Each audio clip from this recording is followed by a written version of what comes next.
Así que estamos gozosos de poder disfrutar, de poder compartir este tiempo precioso, de alimentarnos de este precioso pan de vida que es Cristo en nosotros. Vamos a invitar a Miguel Delgado para que nos comparta.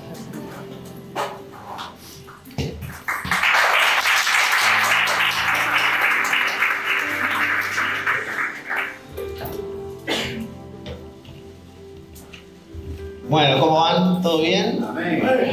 Buenísimo. Bueno, yo ya me siento en casa. He probado todas las comidas peruanas, habidas y por haber. Ya pudimos compartir varias veces, así que realmente siempre es una alegría verlos. Siempre es un disfrute poder reconocer cómo la vida va tomando lugar, cómo todo lo mortal es absorbido por la vida, cómo este avance, ¿no?, que va produciendo el Espíritu en nosotros cada vez es más palpable, visible. Así que nada, uno es de alguna manera invisiblemente parte de todo lo que va sucediendo por gracia, así que lo disfrutamos. Bueno, ¿qué les parece si oramos?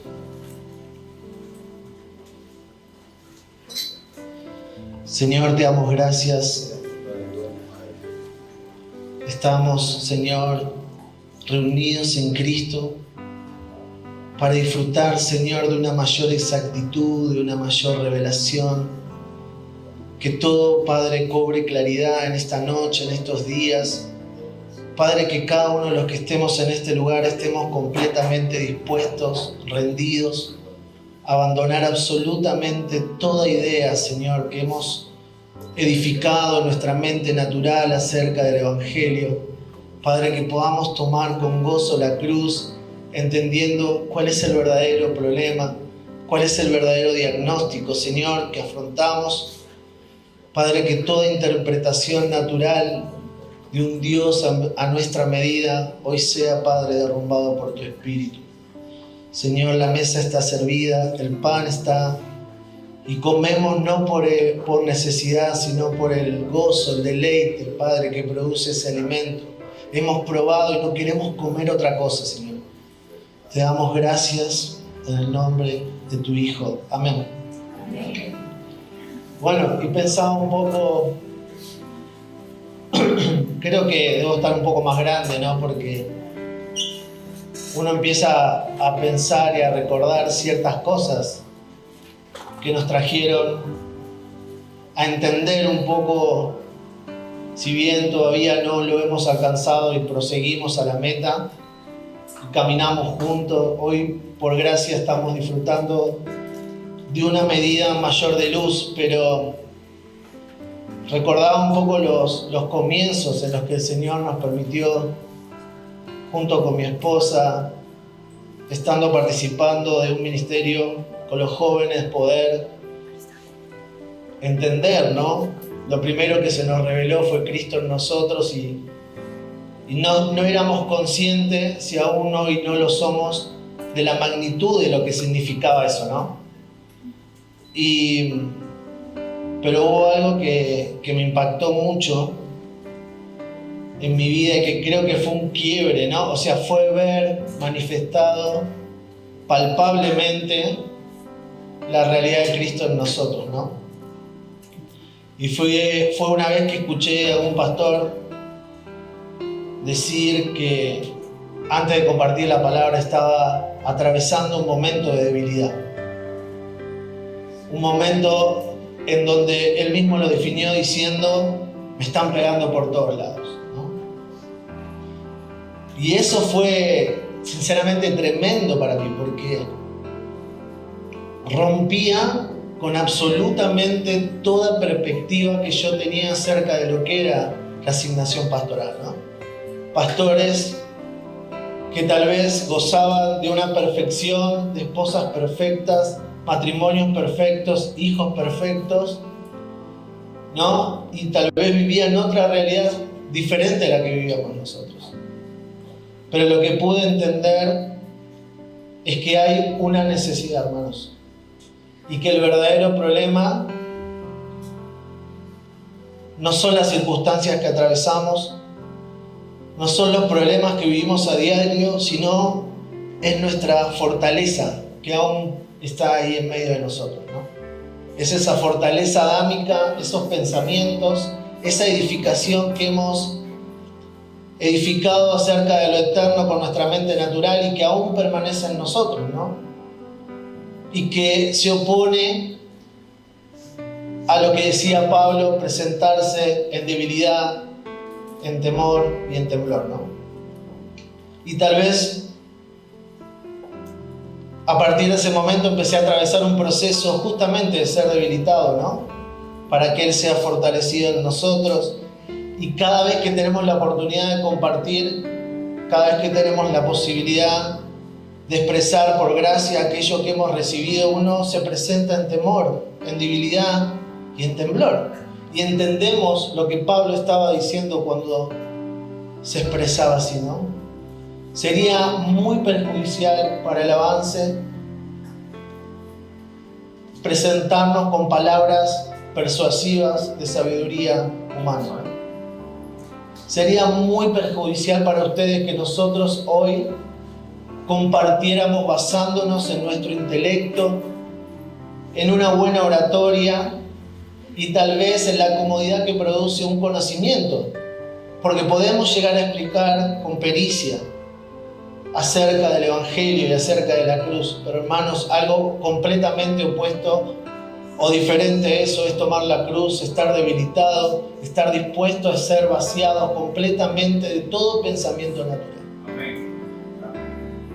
Si hay una oposición hoy en este lugar, si hay una oposición hoy en cuanto a lo que Dios quiere edificar, es lo que hemos construido en nuestra mente natural. O sea, si no estamos dispuestos a entender que no estamos en una mesa de debate, sino que estamos en una mesa de gracia, y que el Espíritu por gracia está revelando con mayor exactitud un diseño eterno, si seguimos aferrados a nuestras ideas personales, si seguimos aferrados a lo que hemos entendido que era el Evangelio, si seguimos pensando que podemos avanzar quitando la cruz del medio, hermanos, estamos ante un problema. No estamos reconociendo el verdadero problema. Hermanos, hay una incapacidad en nosotros. Estamos completamente lisiados en cuanto a poder interpretar realidades eternas. El hombre natural está ciego, sordo y mudo. No puede entender. Y todo lo que entiende, todo lo que ve de Dios, pervierte el Evangelio. Porque está basado en nuestra propia necesidad y no en la necesidad de Dios. Jesús, ante Nicodemo y ante Pilato, se encuentra con una incapacidad, ¿no? Pilato le pregunta ¿qué es la verdad? Como si la verdad fuera algo abstracto que pudiéramos explicar con palabras naturales. Pero Jesús ante esta pregunta responde hablando de identidad. Él dice, los que son de la verdad. Hermanos, nosotros no tenemos la verdad. La verdad nos tiene a nosotros. Amén. Hermanos, nosotros no gestionamos la verdad.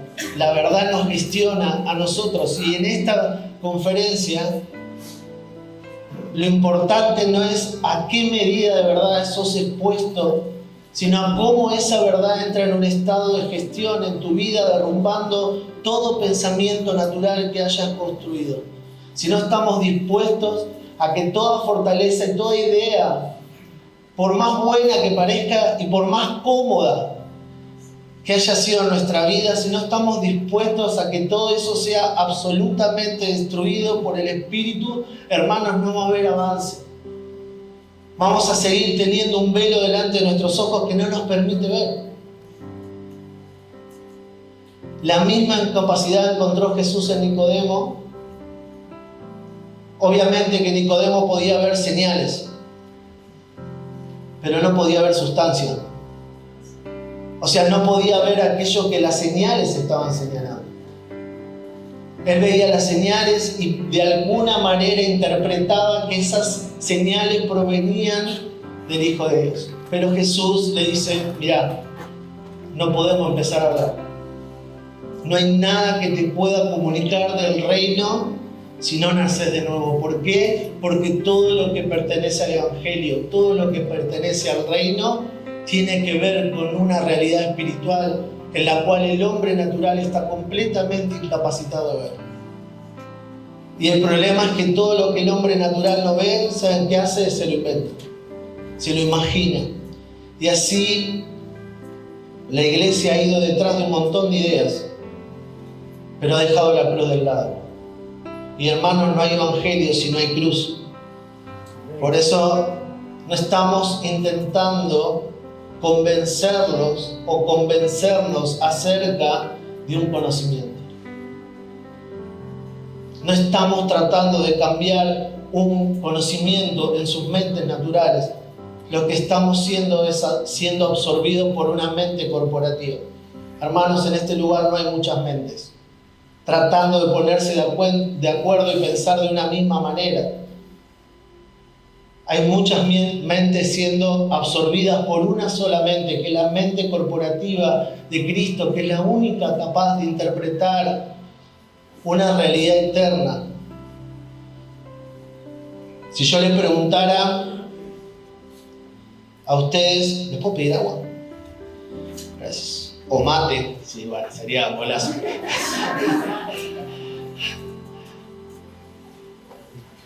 ¿El mate en serio? Perdón. Si yo les preguntara qué es el mal, ¿qué me dirían ustedes?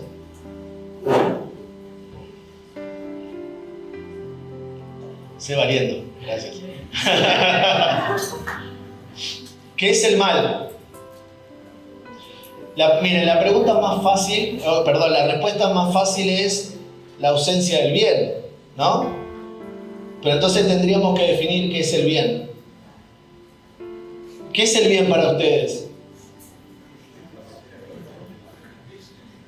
¿Saben por qué todos no podemos responder lo mismo? Porque cada uno de nosotros tiene un propio conocimiento del bien y el mal. ¿Saben por qué no? Porque aún permanece en nosotros lo que mi alma considera que es bueno y malo, basado en una realidad natural. Pero el bien, hermanos, para nosotros no son circunstancias que se acomodan, no es un buen golpe del destino. El bien para nosotros es una persona. Nosotros estamos en el bien. Amén. Y si estamos en el bien, ¿qué quiere decir? Que no puede haber mal en lo que nos sucede. Ahora, una de las frases o uno de los versículos que más hemos repetido es: a los que aman a Dios, ¿qué? Todas las cosas. Ahora, ¿qué es el bien, no? Bueno, Pablo redefine el bien, ¿no? Y habla de un supremo bien. Pablo decía: todo lo que yo consideraba bien ha perdido valor y ahora ha sido modificado por un supremo bien. Y comparado, en esa comparación, todo lo que él había considerado bueno tomó la forma de basura. ¿En qué? En comparación al altísimo valor del tesoro.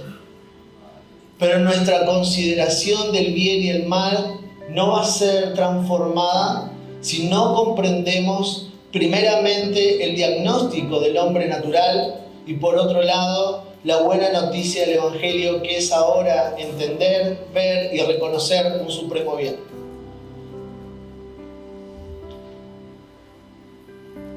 El miedo, la desnudez, la escasez, la muerte es el producto de un alma que se ha desconectado de la fuente de vida.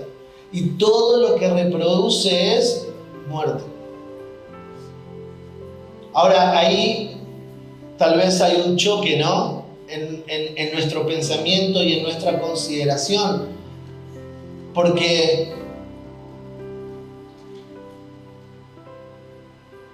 muchas veces, o la mayoría de las veces, el hombre fraccionado, el hombre instituido, como ha perdido su identidad en Cristo, en Dios, considera el bien aquello que hace.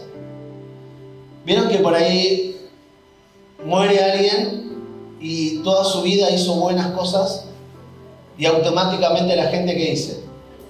nos está mirando desde el cielo. ¿O no? Ahora, si esa persona vivió una vida completamente independiente de Dios, todo lo que ha hecho haya sido honestidad, haya sido buenas obras, haya sido generosidad, todo eso para Dios es pecado. Porque el mal no está centrado en lo que hacemos. El mal está centrado en lo que nos convertimos destituidos del bien. O sea, todo lo que hacemos fuera de Dios, para Dios, es maldad. Y todo lo que somos fuera de Dios, para Dios, es maldad. Quiere decir que alguien honesto, que ama a su esposa, que ama a sus hijos, que es trabajador, que no pasa ni un semáforo en rojo, ni toca una bocina en medio del tránsito, para Dios puede ser maldad. Porque, hermanos, el mal, según lo que dice la Escritura en Jeremías, es haberlo dejado a Él. La Escritura dice: 2 males ha hecho mi pueblo, me dejaron a mí y cavaron cisternas rotas, cisternas que no pueden contener el agua. Yo durante un tiempo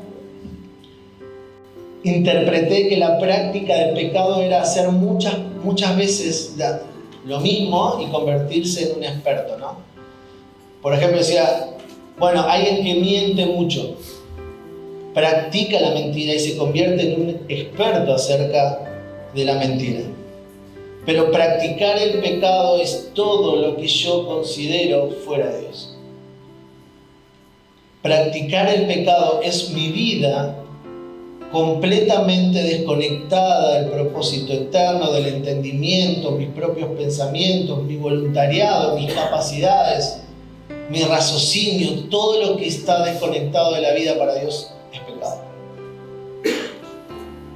Y tal vez insistimos en tratar de ordenar, encaminar nuestras acciones, pero recuerden que el mal somos nosotros. Y lo que hacemos es consecuencia de lo que somos. Por eso el hombre instituido tiene su propio conocimiento acerca del bien y el mal, es un ser fraccionado. Hermanos, no puede colaborar en cuanto a hacer material para edificación de la casa, no puede reproducir el diseño de la casa, no puede conocer ni ser conocido por Dios. Y hermanos, todo lo que hace es muerte. Todo lo que hace y todo lo que piensa, todo lo que propone está en la misma sustancia. Y por último, el hombre instituido no está dispuesto a ser quebrantado. La carne no quiere sufrir. Por eso ha habido eslogan que se han hecho tan marketineros y han arrastrado tanta gente, porque el alma lo que busca es, y no voy a hablar del alma porque tenemos... Bueno, podría hablar y David lo corrige después, ¿no?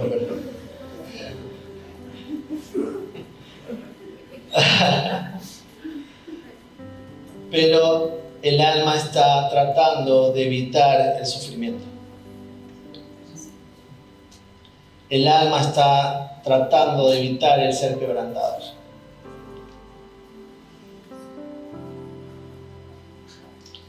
Filipenses 3 del 7 al 9 dice: pero todo esto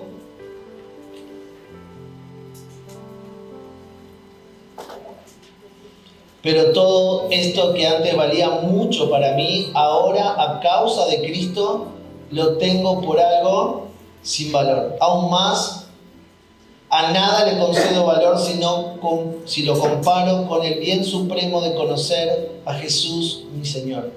Por causa de Cristo lo he perdido todo.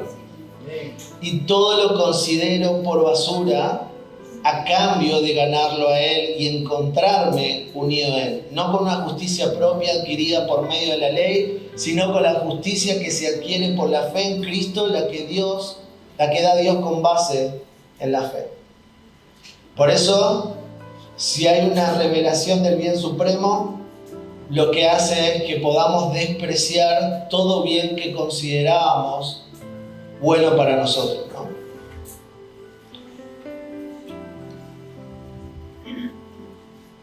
Jeremías 2:13 es lo que decíamos recién. Porque 2 males ha hecho mi pueblo, me abandonaron a mí, fuente de agua viva, y han cavado para sí cisternas agrietadas que no retienen el agua, ¿no? Por eso la práctica del pecado no es una acción, sino la ausencia del bien. Todo lo que edifiquemos en nuestro propio entendimiento para Dios es pecado. Entender que aún los milagros, las sanidades, las liberaciones pueden ser pecado para Dios o maldad para Dios, es tremendo, ¿no? Porque todo lo que no proviene de la fe, todo lo que no es conocido por Dios, todo lo que no es producido de la simiente de Cristo, Dios no lo reconoce como suyo, ¿no? O sea, podemos avanzar en el conocimiento, en los pensamientos, podemos modificar nuestro lenguaje, usar palabras correctas, podemos ordenar y disciplinarnos en todos los ámbitos de nuestra vida, pero si no estamos siendo quebrantados para que el Espíritu esté produciendo vida en nosotros, todas nuestras obras, hermanos, que están en nuestra conciencia, como dice Hebreos, son obras muertas para un Dios vivo. Todo lo que podamos edificar en nuestro entendimiento y en nuestro pensamiento es una casa que se edifica sobre la arena y sí o sí se va a caer. Por eso digo que en esta noche y en esta conferencia tenemos que estar dispuestos a ser quebrantados para el Señor. Tenemos que estar dispuestos a ser vaciados de toda obra muerta para un Dios vivo, de toda expresión que venga de nuestra mente natural, de toda sustancia adámica. Entender cuál es la condición del hombre destituido. Y hermanos, cuando entendamos la muerte que portamos, vamos a correr hacia la cruz. El hombre teme a la muerte porque entiende que la muerte es dejar de respirar. Pero no entiende que la muerte es aquello que porta desde que nace, ¿no? Cuando el Espíritu revela nuestra condición, cuando el Espíritu revela nuestra destitución de la vida, entonces entendemos que la cruz es la buena noticia. Amén. Entendemos que no hay otra opción, hermanos, que estar crucificados juntamente con Él, para que ya no vivamos nosotros, sino que viva Él en nosotros. Amén. Bueno, este proceso de aprendizaje le sucedió a Pablo. Es tremendo porque por el tamaño de la revelación que tenía, le fue dado un aguijón en la carne, ¿no? Y Pablo comienza orando como tal vez orábamos cualquiera de nosotros. Y le dice: Señor, quítame este aguijón. Y dice que le oró 3 veces, pero el Señor le dijo no. Le dijo: bástate en mi gracia, porque yo me perfecciono en tu debilidad. Y entonces Pablo dice: y entonces entendí que cuando soy débil, soy fuerte. ¿Cuántos oran para que Dios los fortalezca? Gloria a Dios. Que yo no. Sean valientes. ¿Cuántos oraron: Señor, fortaleceme? ¿Y sabe lo que quiere hacernos el Señor? ¿Para qué? Para Él fortalecerse en nosotros. Cuando oramos y le decimos: Señor, te pido que me vaya bien, es porque todavía entendemos que el bien es algo, ¿no? Es una circunstancia. Pero no hay forma que para nosotros nos vaya mal si estamos en el único bien que nos está absorbiendo, que es Cristo. Por eso, hermanos, no hay restauración para la sustancia adámica, ¿no? Dios no restaura. Dios no restaura la vieja naturaleza, sino que nos transiciona, nos traslada de muerte a vida, de tiniebla a luz, de mentira a verdad, y nos da una vida completamente nueva. Amén. Pero la carne dice, hay algo bueno todavía que puede servir a Dios, ¿no? Y le hemos presentado a Dios nuestras capacidades, y le hemos presentado a Dios lo que nos sale bien, nuestros recursos, nuestras fuerzas, ¿no? Entendimos que desgastarnos para Dios era hacer cosas, pero desgastarnos para Dios es que el hombre exterior sea quebrantado para que la vida del Espíritu se fortalezca en nosotros, no es otra cosa.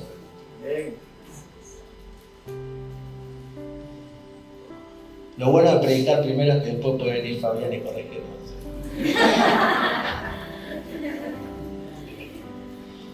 Hermanos, no hay posibilidad de recomponer el vínculo con el propósito eterno de Dios si no es en Cristo. No hay obra que nosotros podamos hacer, no hay sustituto que le podamos presentar a Dios en forma de hijo que Dios acepte que no sea su propio hijo. No podemos presentar a Dios diciéndole, acá está tu hijo. Y Dios dice, no es mi hijo. Bueno, se parece bastante. Conformate con esto porque es lo mejor que podemos hacer. Dios no quiere otra cosa que su propio hijo. 2 Corintios 5, 16 al 18. Decime el horario que quiero yo. Ah, perdón. Wow. Ese es el que el domingo se van a le dio bolillo.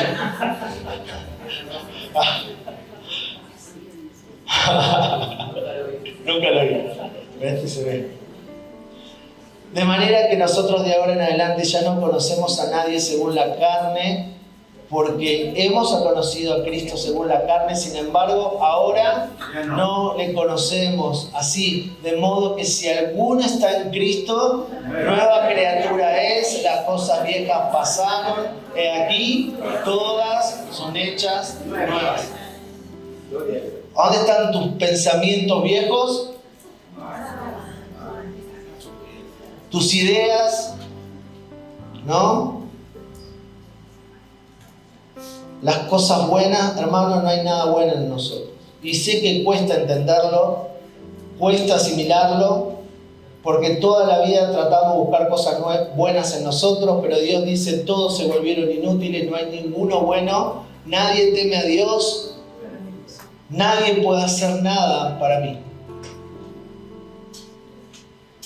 Si meten mano en la edificación se vuelve defectuosa. El único material de edificación para la casa de Dios lo proporciona Dios y es Cristo en nosotros. No hay otro material de edificación. ¿Amén?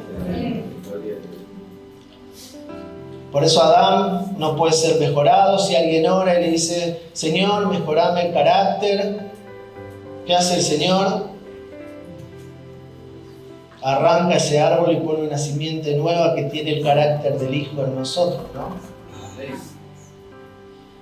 ¿A cuánto les enseñaron que no era bueno pedirle a Dios paciencia? Nunca, a mí me decían, nunca le pidas a Dios paciencia.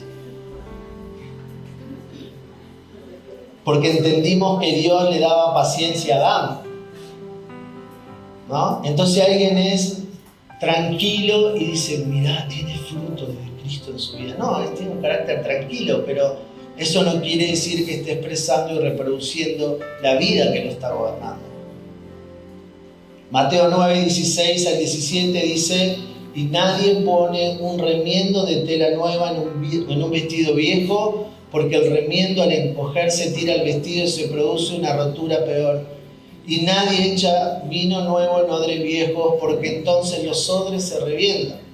El vino se derrama y los odres se pierden, sino que se echa vino nuevo en odres nuevos y ambos se conservan.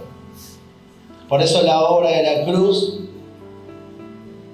es la revelación de la muerte adámica y el exterminio de Adán.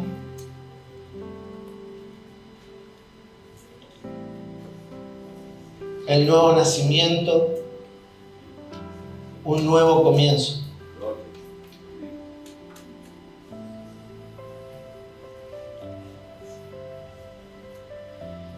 ¿Y por qué es tan importante entender esto? Porque nuestra mente natural ha creado conceptos. Nuestra mente natural ha dicho, por ejemplo, que Dios tiene un propósito para cada uno de nosotros. Y lo que le hemos dicho a los hermanos ha sido un tropiezo. Porque cuando vos le decís a alguien, Dios tiene un propósito con tu vida, y después le decís, tenés que llevar tu vida a la cruz y no podés despreciar tu vida, nunca la vas a hallar. Dice, pero ¿cómo voy a despreciar mi vida si Dios tiene un propósito con ella? Hermanos, Dios no tiene muchos propósitos. Dios tiene un solo propósito y nos incluye en ese propósito en Cristo. Y el propósito de Dios es el mismo, es la alabanza de su gloria. O sea, Dios no está mejorando tu vida. Dios no está... Cuando entendemos que Dios puede darnos cosas, lo que estamos negando es todo lo que fue consumado, concedido en Cristo. Si yo le oro y le digo a Dios, dame paz, Dios me va a decir, yo ya te di toda la paz. Amén. Pero la paz es una persona, no es algo. La verdad no es algo, es una persona. Es Cristo. En Cristo nos fueron dadas todas bendiciones, toda riqueza de la gracia y de la gloria del Señor. Fuimos redimidos, perdonados, santificados y amados por Dios en el Hijo. Pero hermanos, eso aniquila toda vida fuera de Él. A lo que le hemos dicho vida, a lo que le hemos dicho amor, a lo que le hemos dicho paz. Por eso la mente natural desvirtúa el conocimiento. Le hemos dicho llamado a tocar un instrumento. Le hemos dicho llamado a predicar o ir a las naciones. Dios no está haciendo ese tipo de llamado. Dios lo único que hace es un llamamiento santo, es a estar incluidos en el santo, transicionados, trasladados ahora en el único hábitat de Dios que es Cristo. Pero esa habitación que es Cristo, que contiene todo lo que Dios es, su propia gloria, hermanos, tiene una puerta. Y esa puerta tiene una cerradura. Y la cerradura tiene forma de cruz. O sea, no podemos acceder al hábitat de Dios si no es a través de la cruz. Por eso no es cuánto quieras salvar tu vida, sino cuánto estés dispuesta a perderla por amor a Él. Y cuando entendemos la condición del hombre adámico, cuando entendemos el diagnóstico, hermanos, no le tenés que decir a alguien, tenés que agarrar la cruz, la agarramos por el gozo puesto delante, nos crucificamos, entendiendo que es el comienzo, que no es el fin, que es vida y no es muerte. Pero si alguien quiere rescatar su vida, la va a perder. Por eso creo que en esta conferencia, en estos días, tenemos que presentarnos delante de Dios con temor, con temblor, estar dispuestos a perder nuestra vida por amor a Él. Que todo supremo bien de Dios, que es su propio conocimiento, derrumbe todo nuestro conocimiento natural. Todo lo que creía saber. Es como, mira, la Escritura dice que el que cree saber algo no ha entendido cómo debe saber. No estamos presentándonos en este lugar creyendo que sabemos algo, sino que todavía no lo hemos alcanzado, pero seguimos a la meta, porque entendimos que no hay otra respuesta u otra solución, que no hay un conocimiento que se pueda despegar de su vida.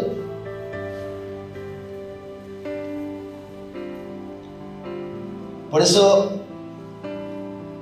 le hemos dicho muchas veces a la gente, Dios te ama.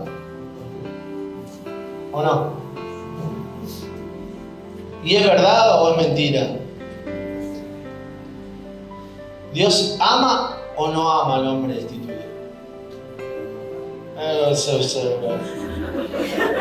O sea, no es jugársela. Esa respuesta es como, ¿lo ama o no lo ama? ¿Cuántas veces le dijeron a alguien que no conocía a Dios, Dios te ama? ¿Y qué le estaban diciendo?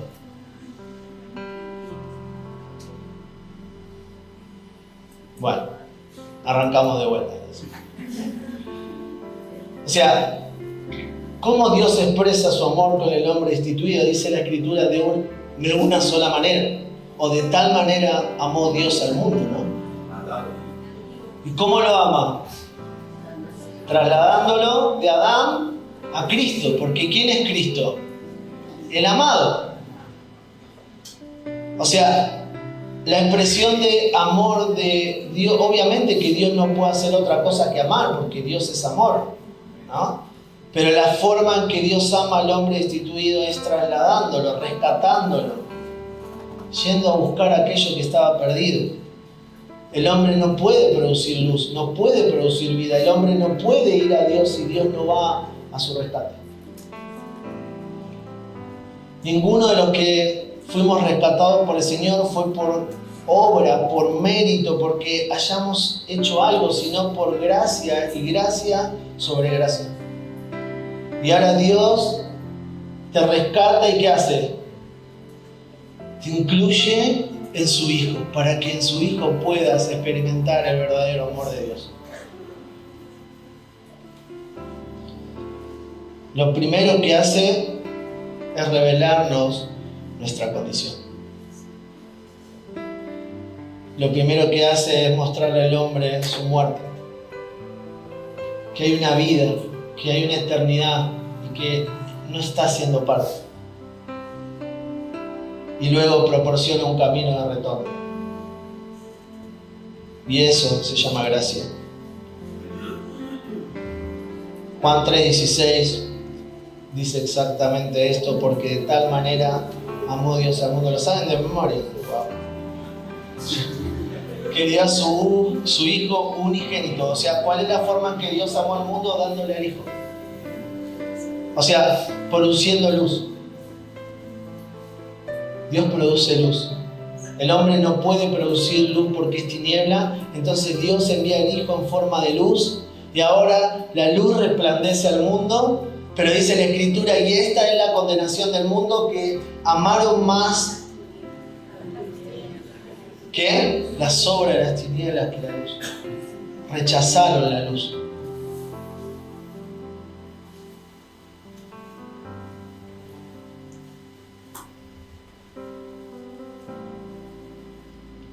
Por eso, hermanos, hay una incapacidad que tenemos que entender. No podemos producir luz. No podemos hacer cosas buenas para Dios. Lo hemos intentado, ¿o no? Hemos intentado hacer cosas buenas para Dios, pero todas fueron en vano. Porque Dios no acepta nada que no sea Cristo. Miren, Hechos 17, 24 al 26. Dice, el Dios que hizo el mundo y todo lo que en él hay, puesto que es Señor del cielo y de la tierra, no mora en templos hechos por manos de hombres, ni es servido por manos humanas. Punto. Esperen, no dice punto, pero digo, paremos. ¿Cuántas veces intentamos servir a Dios? Pero lo que nos está diciendo la Escritura es que Dios no puede ser servido por manos humanas. Entonces, ¿qué estuvimos haciendo? ¿No?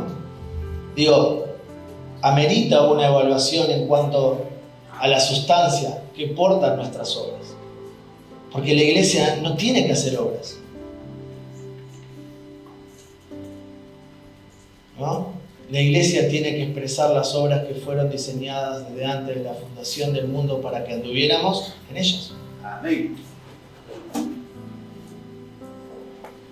Y de uno hizo todas las naciones del mundo para que habitaran sobre toda la faz de la tierra, habiendo determinado sus tiempos señalados, y miren, los límites de su habitación. O sea, Dios tiene una habitación, Dios tiene un hábitat, donde Él habita. Y los límites de esa habitación están determinados por el Hijo, o sea, nada puede contener a Dios que no sea su propio Hijo. Y lo único que glorifica a Dios, lo único que sirve a Dios, está dentro de esa habitación. O sea, toda obra que intentamos hacer fuera del hábitat de Dios, para Dios son obras muertas. Por eso Dios nos traslada dentro de la habitación. Por eso es en Cristo. Y en Cristo, en esa habitación, ¿saben que están las obras? Está el diseño. Porque esa habitación tiene un límite, tiene un diseño. Lo alto, lo ancho, lo profundo del amor de Dios. ¿Qué debemos asegurarnos? Estar adentro. Amén. Que nuestros pensamientos, que todo esté dentro, ¿no?, de ese hábitat. Mateo 7, 22 al 23.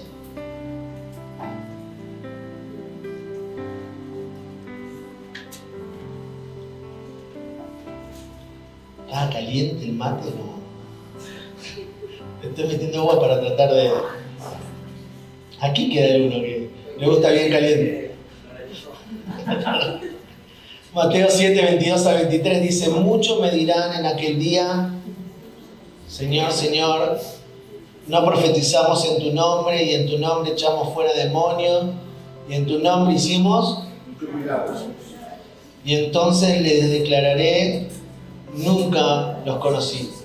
Apartados de mí, hacedores. Imagínense, ¿no? Si, Señor, hicimos una conferencia, hicimos 3, y vinieron de varios países y tomaron nota, ¿no? Y pasaron cosas, pero que Dios diga: nunca los conocí.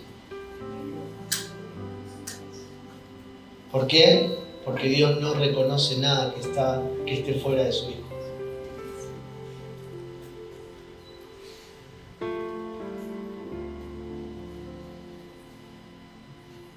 Y el hombre natural intenta una y otra vez de modificar acciones, de resolver caracteres, ¿no?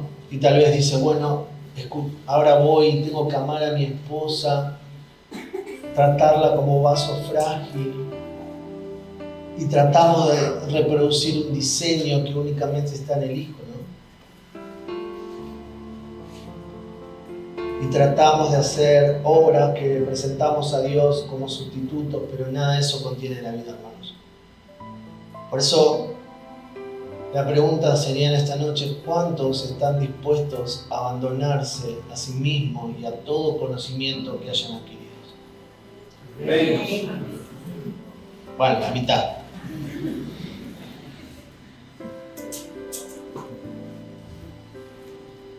Y la carne va a tratar de defenderse, ¿eh? La carne va a tratar de defender aquello que cree, aquello que piensa, aquello que desea. Va a tratar de evitar la cruz.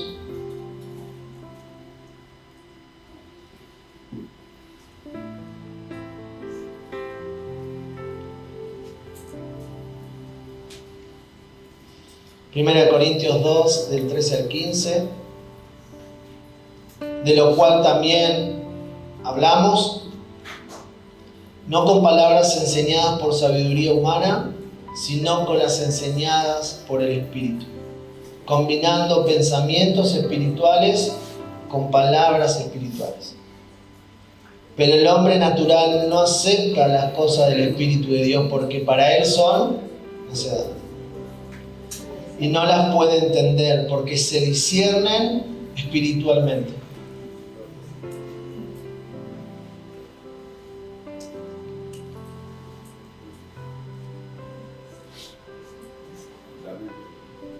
Por eso hay una sola mente, hay un solo corazón, hay un nacimiento, y si no hay nuevo nacimiento, hermanos, no hay vida. Ya para ir terminando puntualmente. Segunda de Pedro 3, del 2 al 4.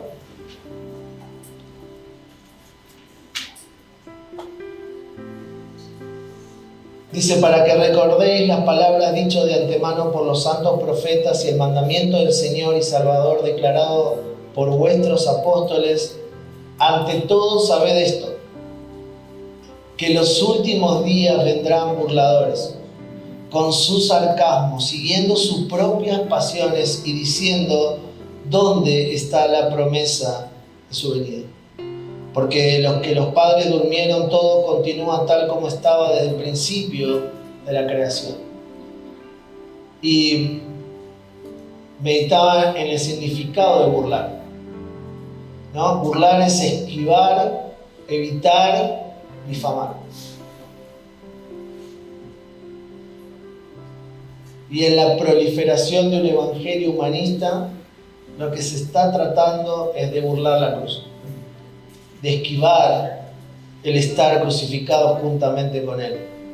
De alguna manera hay pensamientos humanistas en nosotros que nos hace seguir pensando que podemos evitar estar crucificados juntamente con Él. De alguna manera todavía permanecen en nosotros, como decía Pablo, una ley, ¿no?, que está ahí latente, que tal vez es el mismo pensamiento que Pedro le dijo al Señor: mira, la cruz no te conviene. Y tal vez muchos están escuchando esa voz que dice: tengamos una vida tranquila, ¿qué es esto de tomar la cruz? Esto no te conviene.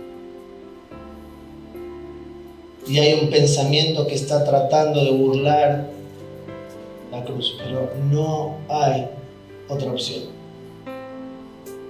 Si entendemos por la renovación de nuestra mente, por el entendimiento que ahora está produciendo el Espíritu, que la buena noticia, hermanos, es que Dios puso una cruz y puso a su Hijo ahí. Y hoy nos permite estar crucificados juntamente con Él, para que ya no vivamos nosotros, sino que viva Él en nosotros. Amén.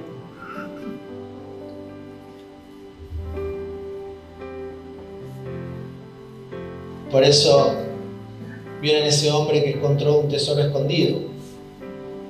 Y fue, ¿no? Estaba escondido, ¿por qué? Porque estaba en otra realidad. Y ve ese tesoro y sale corriendo y vende absolutamente todo lo que tiene y no escatima en todo lo que tenía. ¿Por qué? Porque ese tesoro lo absorbió, lo enamoró, lo conquistó de tal manera que no había otra opción que salir corriendo. Digo, estamos ante una decisión.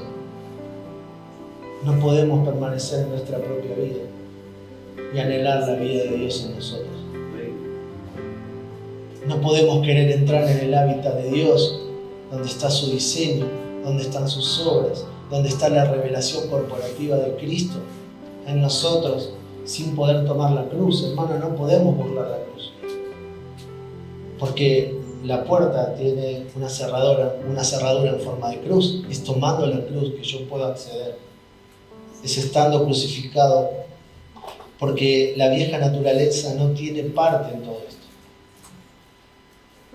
No ve, está ciega, está destituida y no hay forma de que Adán entre en el hábitat de Dios.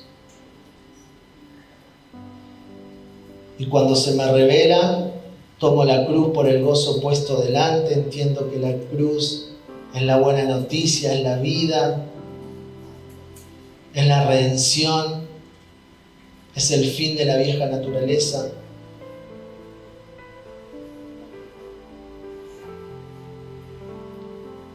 Es por el gozo puesto delante. Nadie puede ir llorando a la cruz diciendo: pobre de mí, ¿no? Y tampoco, hermanos, podemos crucificar a nadie. No podemos poner una cruz acá y decir: bueno, pasen de a uno, y uno quiere salir corriendo y lo agarramos entre todos y lo traemos a la fuerza. Es por el gozo. Hebreos 11, 24 al 26.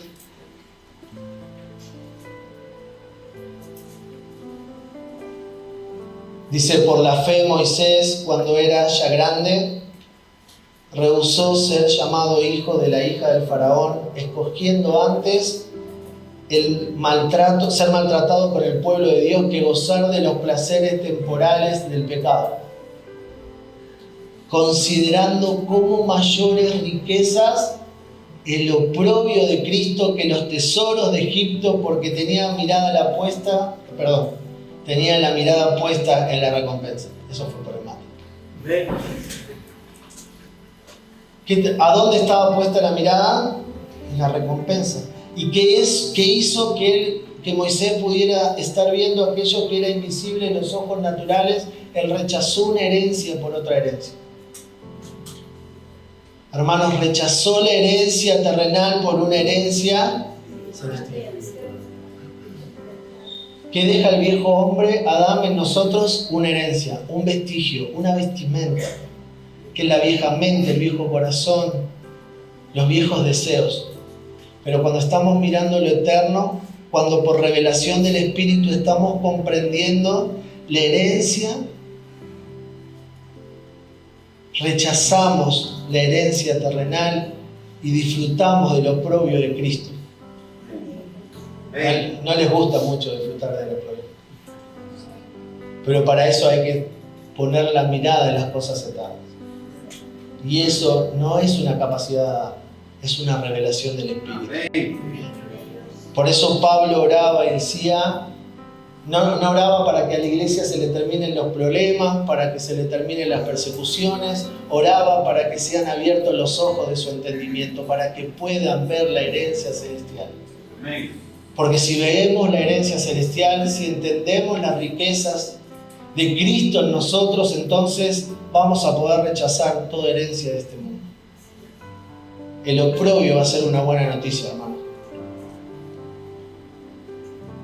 Por eso estamos, si bien en una perspectiva eterna todo fue consumado, si bien en una perspectiva eterna estamos disfrutando de la realidad consumada de Cristo en nosotros, en nuestra alma, todavía hay una lucha,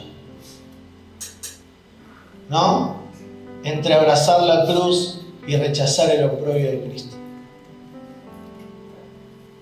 ¿Y de qué depende? De cuánto estemos dispuestos a perder nuestra vida. ¿De qué depende? De cuánto seamos absorbidos por el tesoro, de tal manera que nos lleve a considerar toda nuestra vida como pérdida por la única ganancia que es tenerlo a Él y que Él nos tenga a nosotros. Creo que si algo tiene que suceder en esta conferencia es que seamos despojados de nosotros mismos. Amén. No vinimos a discutir conceptos. No vinimos a debatir en cuanto a escatología bíblica. No vinimos, por lo menos hablo por mí, a tratar de convencer a nadie ni a corregir un camino. Lo que estamos haciendo es colaborando, orando para que los velos sean quitados, para que podamos entender las riquezas de Cristo, las riquezas de la gracia, y que juntos podamos tomar la cruz y decir lo que dijo Pablo. No, miren, acá está la evidencia. Presento en mi cuerpo las marcas de la cruz. Que cada uno de nosotros podamos mostrar las marcas de la cruz, de estar crucificados cada día de nuestra vida, abrazar el oprobio de Cristo, porque entendimos que vale la pena perderlo todo por amor a Él.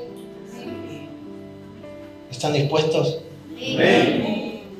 ¿Sí? No vamos a discutir conceptos, ¿no? Ideas, pensamientos. Vamos a llevar toda la cruz. Amén. Bueno, 2 minutos. ¿Qué les parece si oramos? Cerrá tus ojos ahí donde estás. Señor, te damos gracias porque tu Espíritu nos está conduciendo, tu Espíritu nos está revelando. No queremos, Señor, absorber conocimiento natural.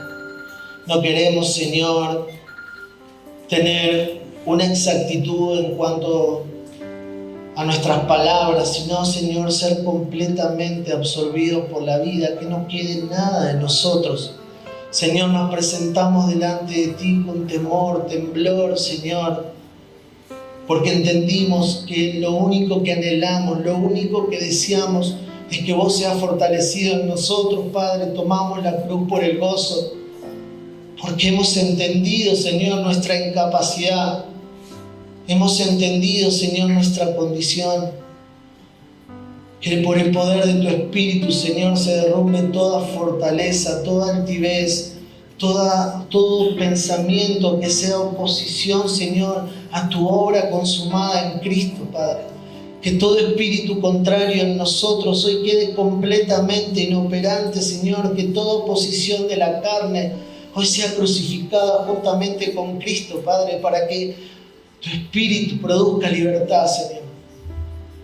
No estamos, Padre, tratando de ser más intelectuales, Señor, sino que estamos siendo absorbidos por ti, Señor, hasta que todo lo mortal sea absorbido por la vida. Señor, que el pan de vida que es Cristo esté servido durante toda la conferencia para que podamos comer, Señor, con gozo, disfrutando, Señor, y glorificándote aún en medio de nuestro propio natural, entendiendo que todo eso es temporal, pero tú nos trasladaste a una realidad eterna, Señor. Te damos gracias, Padre. Te damos gracias por cada hermano, por la disposición que ha puesto, Señor, para separar este tiempo, para ser edificado por ti. Señor, te damos gracias por cada expresión de vida, Señor, en los distintos puntos geográficos, Señor, por la aceleración del entendimiento que está produciendo tu Espíritu en nosotros. Señor, que tu iglesia, Señor, resplandezca con más luz, con más exactitud, Señor. Que podamos ver, Señor, en cuanto al diseño eterno, que podamos comprender, Padre, que sea la expresión de tu Hijo en nosotros, lo único, Señor, que anhelemos en estos días, Señor. Estar completamente debilitados para que vos seas fortalecido en nosotros. Te damos gracias, Señor. Hay un deseo profundo, Señor, que está produciendo el Espíritu, Señor. Hemos comido y no queremos otro alimento, Señor, no queremos otra cosa. Padre, renunciamos a todo voluntariado, a toda capacidad natural. Renunciamos a considerarnos buenos en cuanto a tu obra, Señor. No hay nada bueno que no sea el Hijo en nosotros, Señor. Padre, te doy gracias por cada hermano, por cada pastor, Señor, por cada amigo, Señor, con el cual vamos caminando codo a codo, siendo absorbidos, invisibles. Porque lo único que tiene que ser visto en tu iglesia sos vos, Señor. Es tu iglesia, es tu obra. No queremos hacer nada que sean obras muertas para un Dios vivo, Señor. Nuestras palabras no pueden contener verdad si no se desprenden de la única verdad viva, que es Cristo como la palabra. Te damos gracias, Señor. Estamos dispuestos. Si estás dispuesto, decía ahí conmigo, estamos dispuestos, Señor. Estamos dispuestos a que hagas lo que tengas que hacer con nosotros. En el nombre de Jesús. Amén, amén y amén. Gracias.